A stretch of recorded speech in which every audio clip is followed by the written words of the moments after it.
was fun being a clown because you could be yourself or just let yourself go and act a fool. You could be slapstick and funny and have a good time. That's why I always enjoyed clowning. Clowning has taken a bad name because of what they've used in my case. Meet John Gacy, the most famous serial killer who created coulrophobia. Was John Gacy born to kill? Let's dive into the most shocking case of killer clown. The story of John Wayne Gacy, the infamous evil clown, who destroyed the innocence of the clown image, transforming clowns into symbols of fear. In the disguise of Pogo the Clown, Gacy delighted children by day, but by night he committed crimes that left a permanent effect on the history of serial killers. What happens with pop culture when the mask of laughter hides the face of a monster? We all know the character in Stephen King's novel about the one who killed children, Pennywise. No, Stephen did not directly confirm this. As he himself says, he asked what children were most afraid of, and he felt that it was a clown, and his words were confirmed by research from Sheffield University. He also wrote that he began thinking about the story in 1978. This year, all newspapers wrote about the capture of John Wayne Gacy, and you are lucky, dear viewers, if you have not heard of him.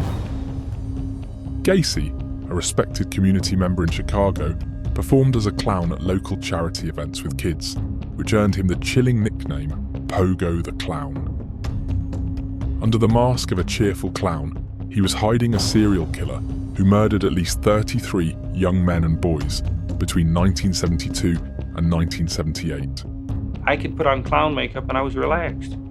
And I enjoyed doing it. It was only twice a month that I did it. He lured his victims to his home, often under the guise of a magic trick with handcuffs, before raping, torturing and killing them.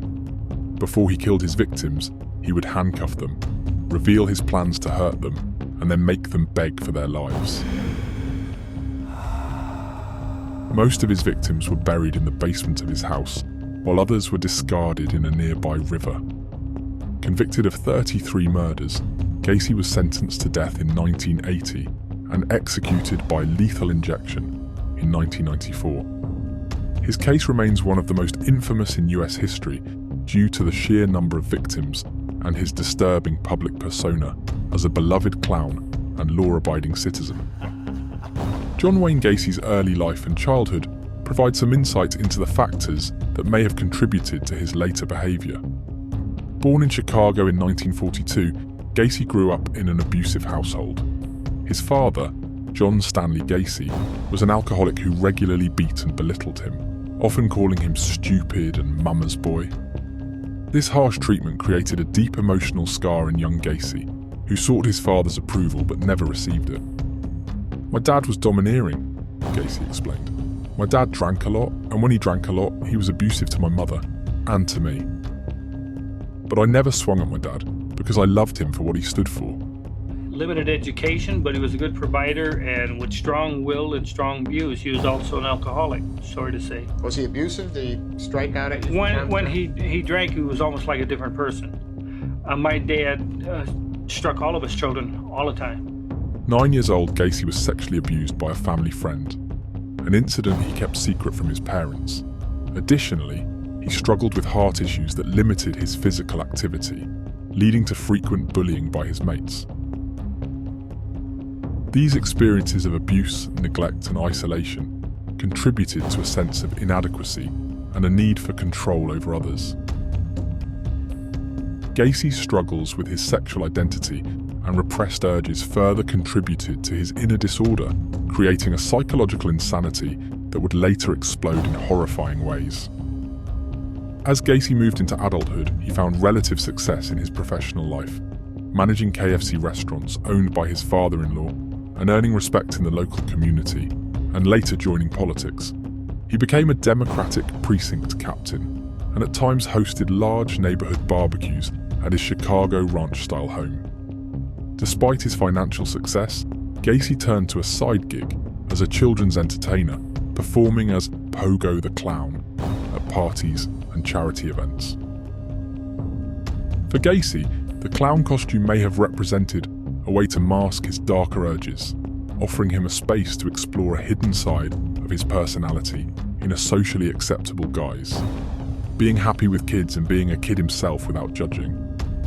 The terror surrounding clowns was further amplified by Stephen King's iconic horror novel, It, which introduced Pennywise the dancing clown. Though fictional, Pennywise wasn't just a man in clown makeup. He was a shape-shifting entity that fed on fear, luring children with his exaggerated clownish appearance before revealing his true monstrous form. King's novel and the film adaptation settled the image of the evil clown in the minds of audiences around the world, blurring the line between reality and nightmare. But why does the clown image awaken such a deep-rooted reaction, particularly in the context of fear?